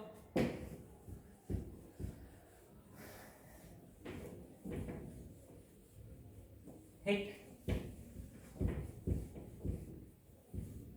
है ना। जैसे मान लो कि मैं आपसे बोलूं कि एक वेक्टर है, ठीक है, ए वेक्टर जिसकी लेंथ कितनी है 5 यूनिट है, जिसकी लेंथ कितनी है 5 यूनिट है, या फिर ऐसे दे रखा है, ये एक वेक्टर है जिसकी लेंथ कितनी है 5 यूनिट है, ठीक है, ठीक। अब मुझे इसे वेक्टर फॉर्म में लिखना है, ठीक है, तो लेंथ कितनी है 5 यूनिट है ये वेक्टर, ठीक, और डायरेक्शन क्या हो जाएगी, यूनिट तो हमें पता, लेंथ तो पता चल गई 5 यूनिट है, ठीक है, डायरेक्शन क्या लगाएंगे यहाँ पे, ये y है और ये x है, तो इधर की तरफ का डायरेक्शन क्या है j कैप, इधर की तरफ का डायरेक्शन क्या है j कैप है, ठीक है। अगर मैं आपसे पूछूं, ठीक है देखो यहाँ पे a वेक्टर लेंथ कितना, लेंथ 5, लेंथ कितना है 5, एंगल कितना 53 डिग्री, एंगल कितना 53 डिग्री। बोला जाए कि write A vector in their component form, ठीक है, या in its component form, write A vector in its X and Y component, ठीक है,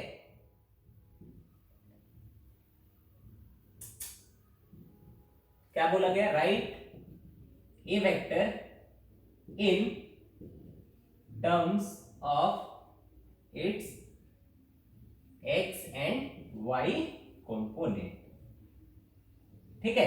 तो बताओ ये वेक्टर की लेंथ कितनी 5, तो इसका x कंपोनेंट कितना आ जाएगा 5 cos 53 कितना 3/5, तो ये आंसर कितना आ जाएगा 3, और ये लेंथ कितना हो जाएगा सर, ये लेंथ हो जाएगा हमारा 5 sin 53, तो ये आंसर कितना आ जाएगा 4, ठीक है।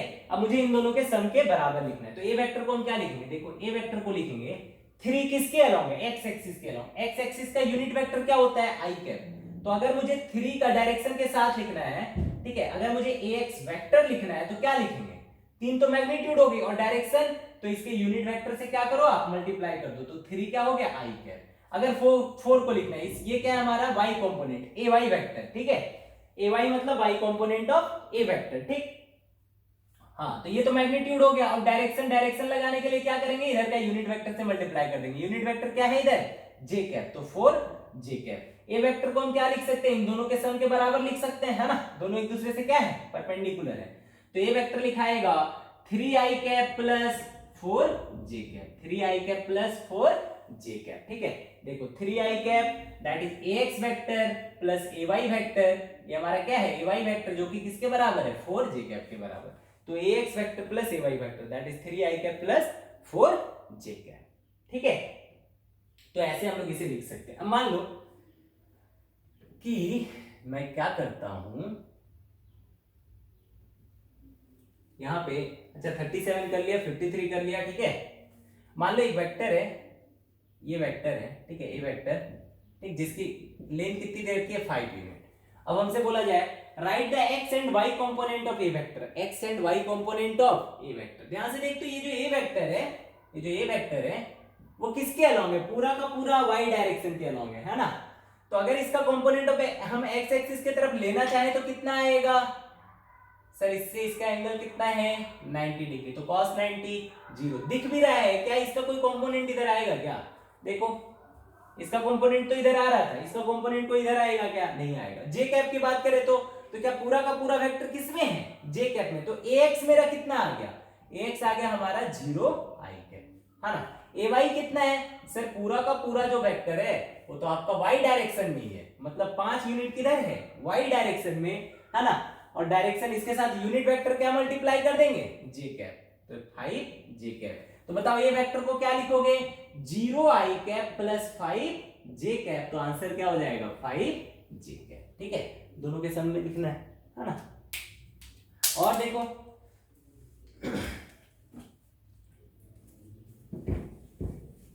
तो ऐसे हम लोग क्या लिखते हैं, कंपोनेंट्स लिखते हैं ना।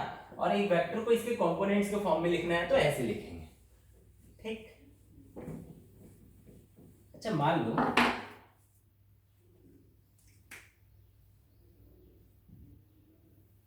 इसे खुद से लिखना आप लोग, एक वेक्टर है एफ वेक्टर है जिसकी मैग्नीट्यूड कितनी दे रखी है 12 न्यूटन, डायरेक्शन किधर है इधर, एट एन एंगल ऑफ यहां से 60 degree, at an angle of 60 degree. Question है भाई राइट एफ वेक्टर, है ना, इन फॉर्म ऑफ या in its component form, in its X Y component form, ठीक है। ये हो गया। अगर मान लो एक और एग्जांपल ले लो, है ना, वही लिखना है, बस इस बार क्या किया हमने, डायरेक्शन को अलग कर दिया, ये वाई एक्सिस है, ये एक्स एक्सिस है ना, ये वाई एक्सिस, ये एक्स एक्सिस। इस बार जो वेक्टर है हमारा वो इसके अलोंग है ना। ये वेक्टर लेंथ कितनी है 10 यूनिट, ठीक है, या ऐसे लिख लो 10 न्यूटन, एफ वेक्टर है कितना है 10 न्यूटन, ठीक है। इसको भी एक्स और वाई कंपोनेंट में लिखना है, ठीक। तो ये दो क्वेश्चन आप लोग खुद से करिएगा, है ना। अब देखिए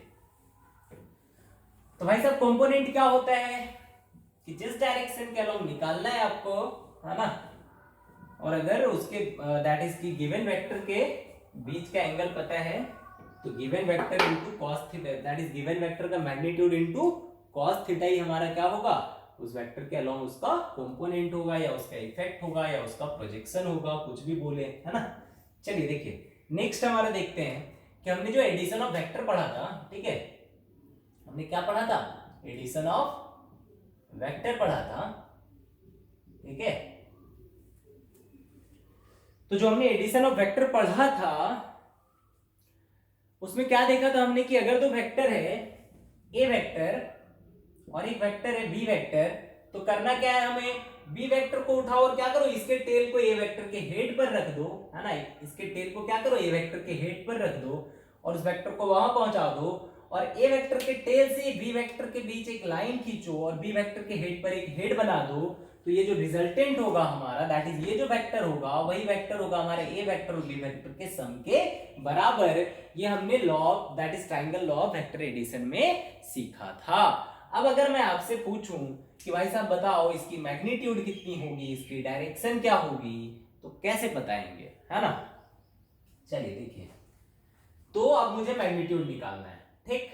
तो इसके लिए हम लोग क्या यूज करते हैं, पैरेललोग्राम लॉ ऑफ मेथड भी यूज किया जाता है या आप जनरल मेथड भी आप लोग यूज कर सकते हो, ठीक है। जनरली जो पढ़ाया जाता है मैं वो चीज यहां बता रहा हूं, जनरल में बाद में आपको समझा दूंगा, ठीक है। तो पहले हम लोग देखेंगे from parallelogram law of vector addition, है ना, इससे हम लोग कैसे निकालते हैं, क्या सिखाया था पैरेललोग्राम लॉ में कि ए वेक्टर खींचो और बी वेक्टर को उठाओ और कहां रख दो, ए वेक्टर के टेल पे, बी वेक्टर का टेल कहां रख दो, ए वेक्टर के टेल पे। क्या सर पहले बोल रहे हो ए वेक्टर के हेड पे, दूसरा बोल रहे हो ए वेक्टर के टेल पर।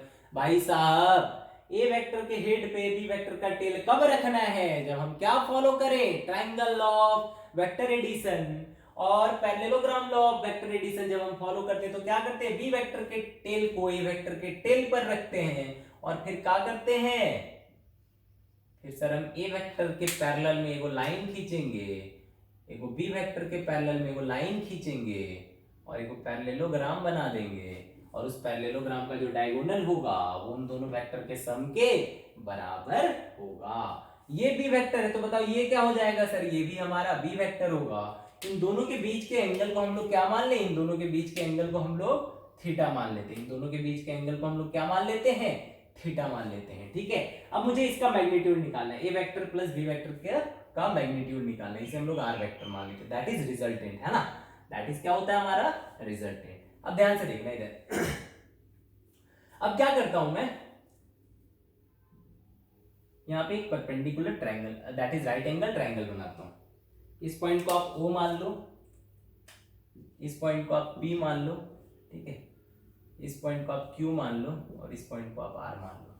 ठीक है, अब ध्यान से देखना कि अगर ये एंगल थीटा है तो बताओ ये एंगल कितना होगा, ये भी एंगल सर हमारा थीटा होगा।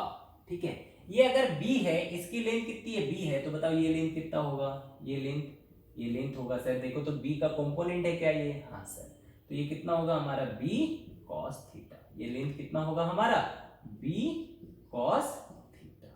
ठीक है, दैट इज यहां से यहां तक की लेंथ, है ना। अच्छा तो बताओ तो ये लेंथ कितना होगा सर, ये वाला कंपोनेंट, हाँ, तो ये एंगल कितना हो जाएगा 90 माइनस थीटा, तो ये कितना हो जाएगा हमारा B sin थीटा। ठीक है, ये कितना हो जाएगा B sin थीटा। कैसे निकालेंगे समझ आ रहा है ना भाई, ये थीटा है, ये परपेंडिकुलर है, तो sin theta is equal to P by H, sin theta is equal to P by H।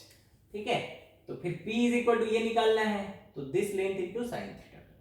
ठीक है, चल अब ध्यान से देखो, तो अगर हम लोग ट्राइंगल OPQ को देखें, अगर हम लोग यहां पे लिखो फ्रॉम, है ना, देखो ध्यान से देखो, तो ट्राइंगल OPQ क्या है, ट्राइंगल OPQ एक राइट एंगल ट्राइंगल है, क्या है, राइट एंगल ट्राइंगल है।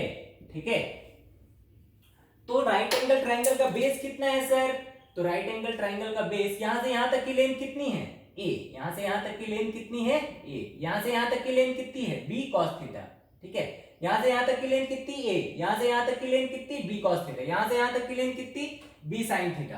तो ध्यान से देखें तो OQ की लेंथ कितनी है, OQ की जो लेंथ है वो है हमारा A plus B cos theta, A plus B cos theta, और PQ की लेंथ कितनी है, PQ क्या हमारा ये वाला है, हाँ सर, तो PQ की लेंथ कितनी है, PQ की लेंथ है B sin थीटा।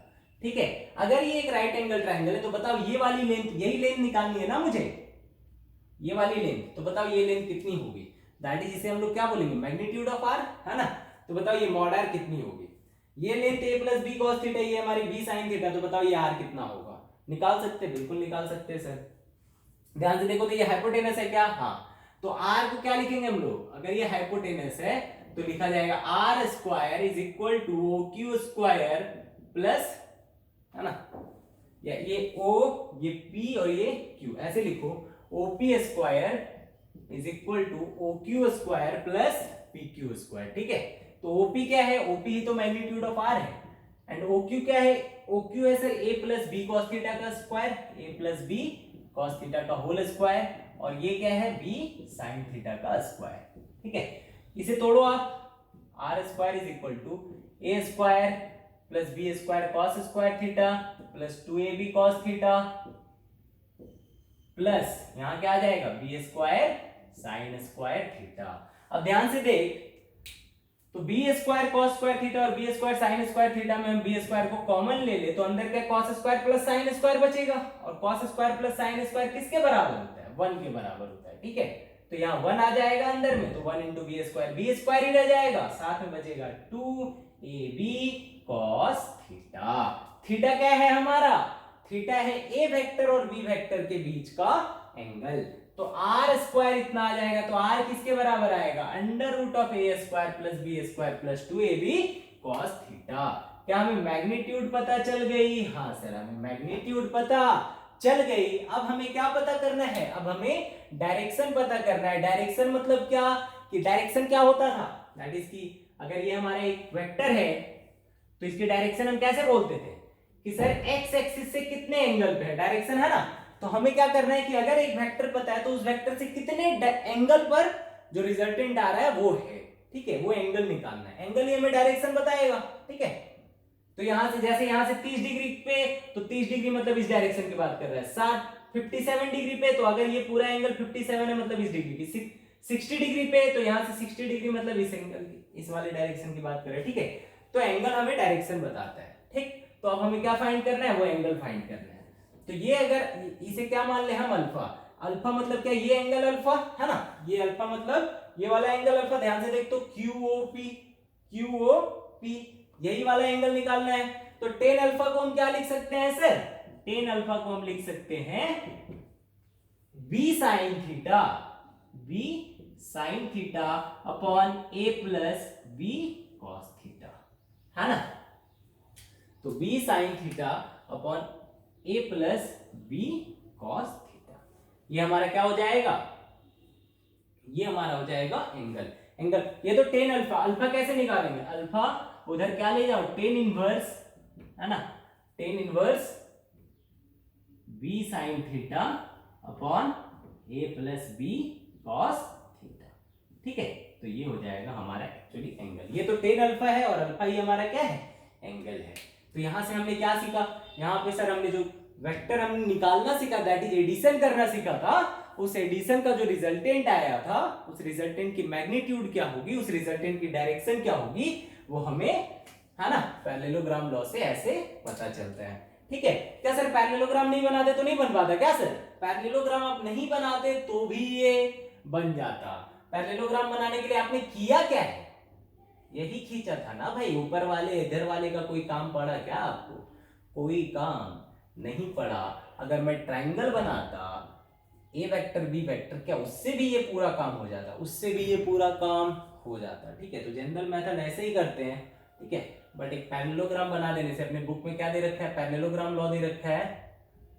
कुछ नहीं करना है, एक पैरेललोग्राम बना देना है, ठीक है, और पूरा का पूरा सॉल्यूशन लिख देना है। ऐसे सॉल्व होता है, ठीक। तो ये हो गया हमारा क्या? एडिशन ऑफ वेक्टर है ना, उसका रिजल्टेंट का मैग्नीट्यूड, मैग्नीट्यूड ये हो जाएगा और उसका एंगल हमारा दैट इज डायरेक्शन ये हो जाएगा। चलो एक क्वेश्चन ले लेते हैं, है ना। उसके बाद फिर आगे हम लोग चीजों को थोड़ा सा और एलाबोरेट करके समझेंगे, है? और इसमें क्या क्या सब पार्ट्स हैं, क्या चीजें हमें याद रखनी है, ठीक है, कुछ इंपॉर्टेंट टर्म्स हैं। एग्जांपल लेते हैं हम लोग, ठीक। मान लो एक वेक्टर है ए वेक्टर, जिसकी मैग्नीट्यूड दे रखी है 10। ये एक बी वेक्टर है जिसकी मैग्नीट्यूड दे रखी है 4, ठीक है। और इसके बीच का एंगल दे रखा है 60 डिग्री। इसके बीच का एंगल कितना दे रखा है? 60 डिग्री। हमसे पूछा गया बताओ A vector plus B vector, find A vector B vector, ठीक है। अगर हमसे ऐसा पूछा जाता A vector plus B vector, ठीक है, उसका क्या मैग्नीट्यूड क्या होगा, ठीक है, दैट इज कि A vector plus B vector का मैग्नीट्यूड क्या होगा। साथ ही साथ हमसे पूछा जाए कि जो मैग्नीट्यूड दैट इज की जो a vector plus B vector आएगी, है ना, उसका एंगल क्या होगा, ठीक है, दैट इज डायरेक्शन। आपसे ऐसे ना पूछ करके क्या पूछे, आपसे पूछा जाए बताओ A vector plus B vector क्या होगा। ए वेक्टर प्लस बी वेक्टर में क्या आ गया? उसमें मैग्नीट्यूड भी आ गई और डायरेक्शन भी आ गई, ठीक है। तो अभी तक तो हम लोग सीखे थे क्या? ए वेक्टर और बी वेक्टर का सम करना सीखा था, ठीक है, दैट इज उसका रिजल्टेंट निकालना सीखा था, बट उसके रिजल्टेंट का मैग्नीट्यूड निकालना नहीं सीखा था, वो यहां से देखेंगे, ठीक है। तो ए वेक्टर है बी वेक्टर है, दोनों की मैग्नीट्यूड दे रखी है, ठीक है, और दोनों के बीच का एंगल दे रखा है। तो ध्यान से देख, तो रिजल्टेंट क्या ये वाला होगा, तो ये मेरा क्या हो गया? ए वेक्टर प्लस बी वेक्टर। तो इसकी डायरेक्शन भी निकालनी है मुझे, दैट इज अल्फा, और साथ ही साथ इसका मैग्नीट्यूड भी निकालना है, दैट इज इसकी लेंथ, है ना। तो पहले क्या निकालेंगे हम लोग? पहले निकालेंगे इसका हम लोग रिजल्टेंट का मैग्नीट्यूड, है ना। मैग्नीट्यूड निकालने के लिए फॉर्मूला क्या है सर? फॉर्मूला है under root of A square plus B square, A कितना 10 तो 10 का स्क्वायर, बी कितना 4 तो 4 का square plus 2 into 10 into 4 into cos 60 into cos 60। ठीक है, तो आंसर कितना आ गया हमारा 10 100 108 कॉस 60 2 गया 10 चौके 40 तो अंडर रूट 148। तो ये तो आ गया इसका क्या मैग्नीट्यूड। डायरेक्शन कितना होगा सर, डायरेक्शन होगा ये अल्फा निकालना है, हाँ ये इस अल्फा को निकालना है। तो 10 अल्फा इज इक्वल टू क्या लिखोगे आप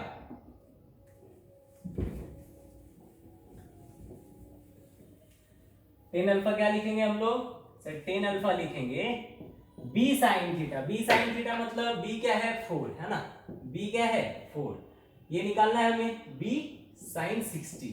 तो b 4 इंटू साइन 60 मतलब या लिख लो यहाँ पे साइन 60 अपॉन a कितना, a है हमारा 10 तो 10 प्लस 4 कॉस 60।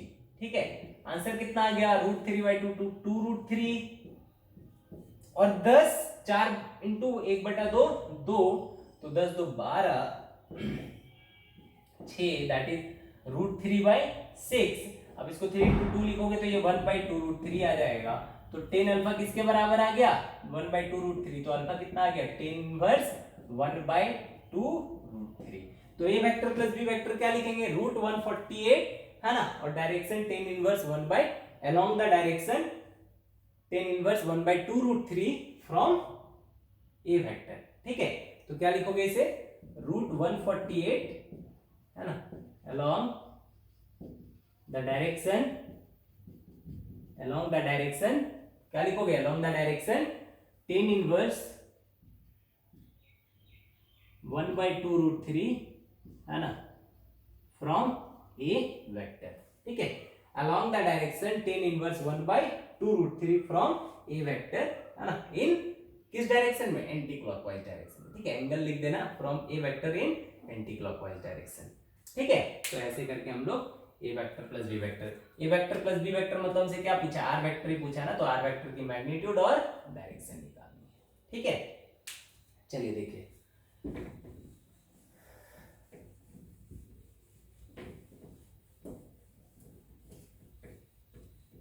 और बात करें तो मान लो जैसे कि हमारे पास दो वेक्टर है ना, और दोनों वेक्टर की क्या हो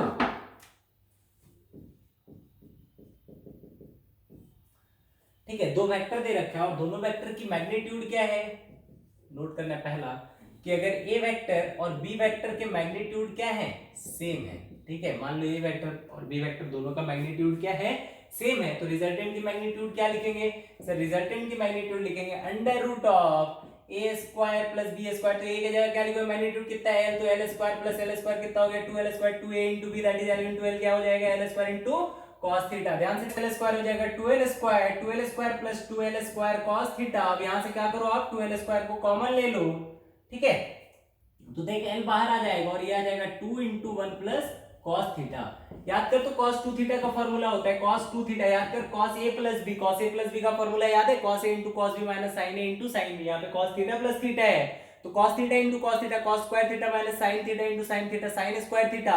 आंसर क्या आया था cos square theta minus sin square theta. ठीक है, इसका एक और फॉर्म हमने लिखवाया था, क्या लिखवाया था cos स्क्वायर की जगह 1 माइनस sin स्क्वायर लिख दो तो 1 माइनस 2 sin स्क्वायर थीटा हो जाता है, और अगर sin स्क्वायर की जगह 1 माइनस cos स्क्वायर लिख दे तो cos 2 थीटा हो जाएगा 2 cos स्क्वायर थीटा माइनस 1। ठीक है, तो ये हो जाएगा cos 2 थीटा के बराबर। तो यहां से 2 cos स्क्वायर थीटा किसके बराबर लिख सकते हैं 2 cos स्क्वायर थीटा लिख सकते हो सर आप 1 प्लस cos 2 थीटा के बराबर। ठीक है, तो यहां से cos स्क्वायर थीटा किस, तो यहां से ध्यान से देखो, तो अगर यहां cos 2 theta 1 plus cos 2 theta में क्या लिखते हैं 2 cos स्क्वायर थीटा। ठीक है, that is this angle by 2, ये क्या लिखा हुआ है 2 थीटा बाय 2। ठीक है, तो अगर यहाँ 2 थीटा है तो यहाँ पे 2 थीटा बाय 2 है, अगर यहाँ 4 थीटा होता तो यहाँ पे 2 थीटा होता, अगर यहाँ थीटा होता तो यहाँ पे थीटा बाय 2 होता। तो यहाँ ध्यान से देखो ये 1 प्लस cos थीटा है तो क्या लिखेंगे इसके जगह, या इसके जगह लिख सकते हो आप l into under root 2 into 2 cos square theta by 2। ठीक है, 2 इंटू 2 4 cos स्क्वायर बाहर आएगा तो cos, तो ये आ जाएगा 4 2 2 जा 4 तो 2 बाहर आ गया तो 2l cos theta by 2।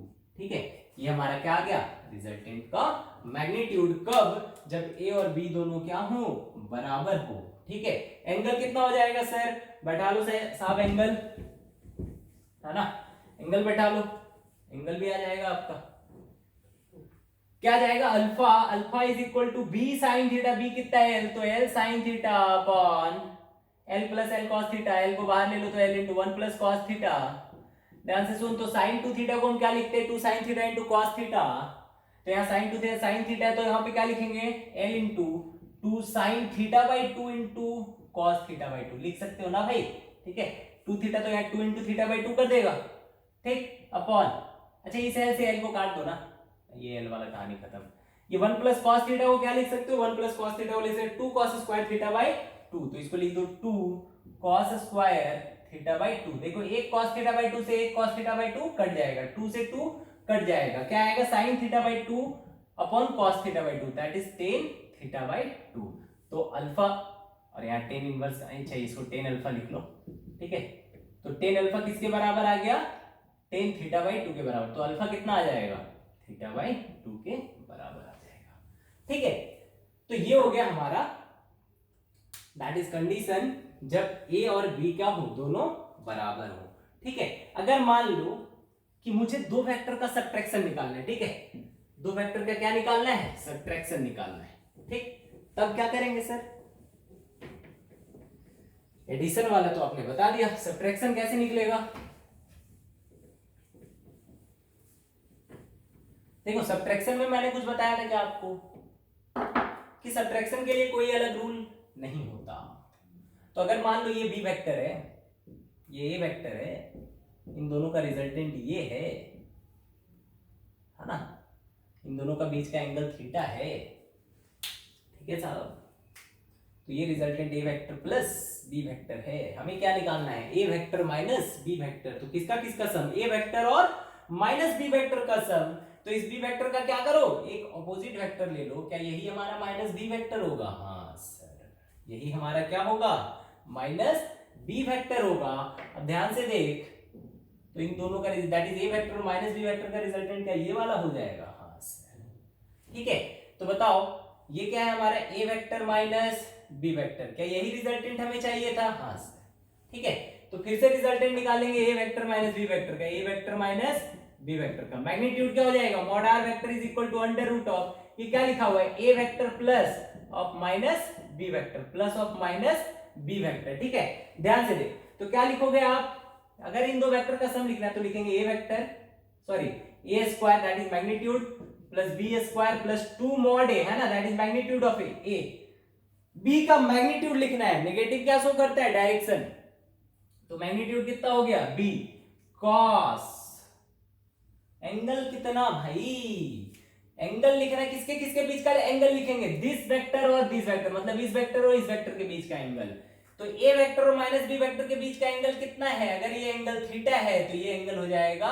180 minus theta, तो cos 180 माइनस थीटा, तो आंसर कितना आ जाएगा, under root of A square plus B square cos 180 minus कौन सा quadrant, second quadrant, second quadrant में कौन पॉजिटिव, साइन और कॉसेक, बाकी सारे नेगेटिव, तो cos नेगेटिव, तो ये आ जाएगा माइनस 2ab cos थीटा, ठीक है, तो ये हो गया इन दोनों का मैग्नीट्यूड। क्या एंगल निकालना है, एंगल भी निकाल सकते हैं सर, बिल्कुल निकाल सकते हैं, क्या है, कुछ नहीं है, एंगल निकालना है सर, इसे क्या मान लो आप, अल्फा, ठीक, अगर मैं इसे अल्फा मान लूं, ठीक है, ये वेक्टर क्या है हमारा, बी वेक्टर, ठीक, तो ये कितना हो जाएगा, कितना हो जाएगा बताओ सर, ये हो जाएगा हमारा, ये कितना हो जाएगा, अगर ये बी है और ये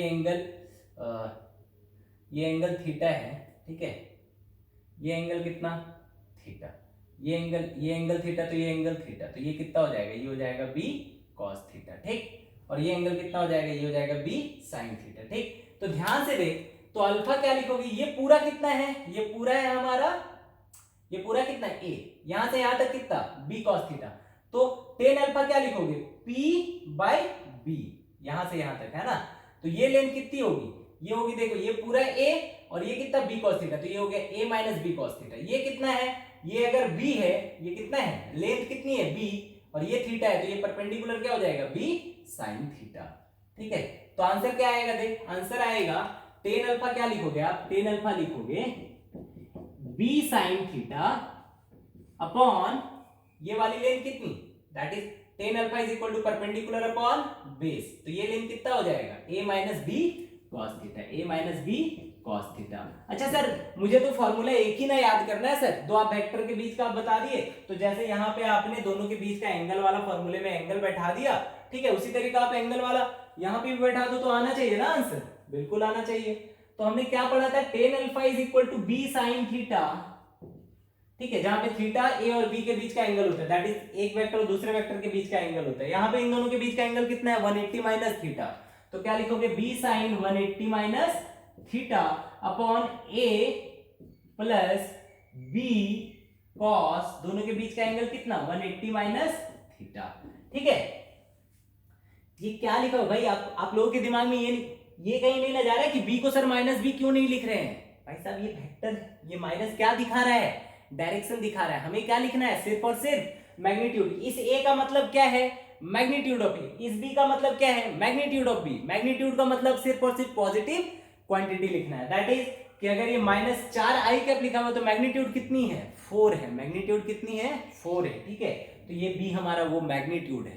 ठीक, तो अब एंगल कितना, 180 माइनस थीटा, यहां पे भी एंगल कितना, 180 माइनस थीटा, ध्यान से देख, तो यही आएगा क्या आंसर, देखो b sin 180 माइनस थीटा क्या होता है, b sin थीटा, ये क्या होता है, b sin theta upon a cos 180 minus theta, minus cos theta होता है तो माइनस इधर आ जाएगा, माइनस b cos थीटा आएगा। ठीक है, देखो इसके बराबर ही आएगा आंसर, है ना। तो ये हो गया हमारा दो वेक्टर का, अगर हमें क्या निकालना है, सब्ट्रैक्शन निकालना है, तो ऐसे हम सब्ट्रैक्ट कर सकते हैं। ठीक, तो ये सारा तो हो गया सर हमारा थ्योरी, है ना, ये सारा क्या हो गया हमारा थ्योरी। ठीक, अब थोड़ा क्वेश्चन देखते हैं, एक क्वेश्चन तो देख लिया, ठीक है,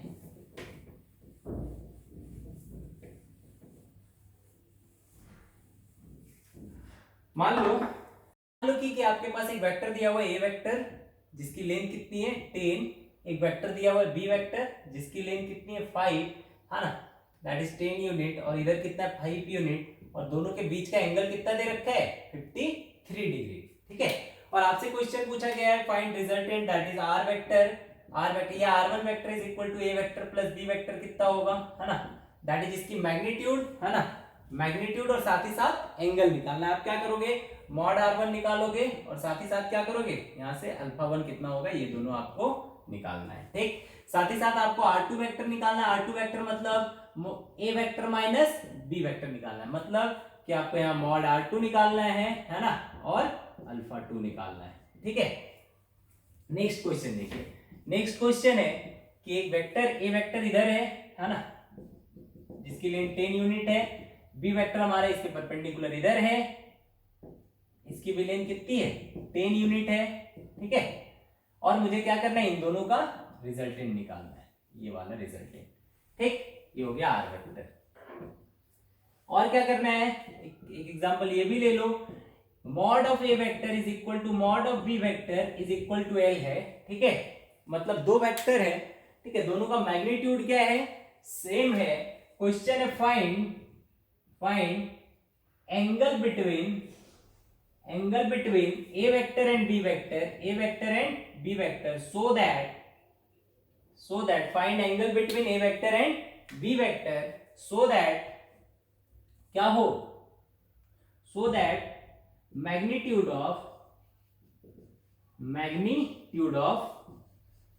A vector plus B vector, that is दोनों वेक्टर का जो सम होगा, है ना, उसका रिजल्टेंट का जो मैग्नीट्यूड होगा, है ना, that is magnitude of A vector plus B vector is equal to each of the given vector. ठीक है, मतलब कि जो a vector plus B vector का जो मैग्नीट्यूड आएगा वो किसके बराबर हो, ए वेक्टर या बी वेक्टर के बराबर हो, दैट इज एल के बराबर होगा। ठीक है, तो उनके बीच का एंगल कितना होगा। ठीक, तो ये तीनों न्यूमेरिकल्स आपको खुद करने हैं। ठीक है, तब तक और इनके जो भी आंसर्स आएंगे कमेंट बॉक्स में कमेंट करें, ठीक है। अगर कोई प्रॉब्लम हो तो कमेंट बॉक्स से आप कमेंट करके आप पूछ सकते हो, ठीक है। या फिर हमारा जो व्हाट्सएप ग्रुप है, डिस्क्रिप्शन लिंक में व्हाट्सएप ग्रुप का लिंक, सॉरी डिस्क्रिप्शन में आपका व्हाट्सएप ग्रुप का लिंक दिया हुआ है, ठीक है। वहां से आप व्हाट्सएप ग्रुप में ऐड हो सकते हो, वहां से आप क्वेश्चन पूछ सकते हो, ठीक है। और आज के इस लेक्चर में जो भी पढ़ाया गया है और इसके पहले जो दो लेक्चर्स में पढ़ाया गया था, उन तीनों लेक्चर्स का एक साथ में शॉर्ट नोट्स इसके डिस्क्रिप्शन में प्रोवाइडेड होगा। साथ ही साथ तीनों लेक्चर्स के ऊपर बेस्ड, है ना, जो डेली प्रैक्टिस क्वेश्चन होंगे वो भी प्रोवाइडेड होंगे, वहां से आप क्वेश्चन डाउनलोड कर सकते हो और सॉल्व कर सकते हो, ठीक है। तब तक के लिए ऑल द बेस्ट।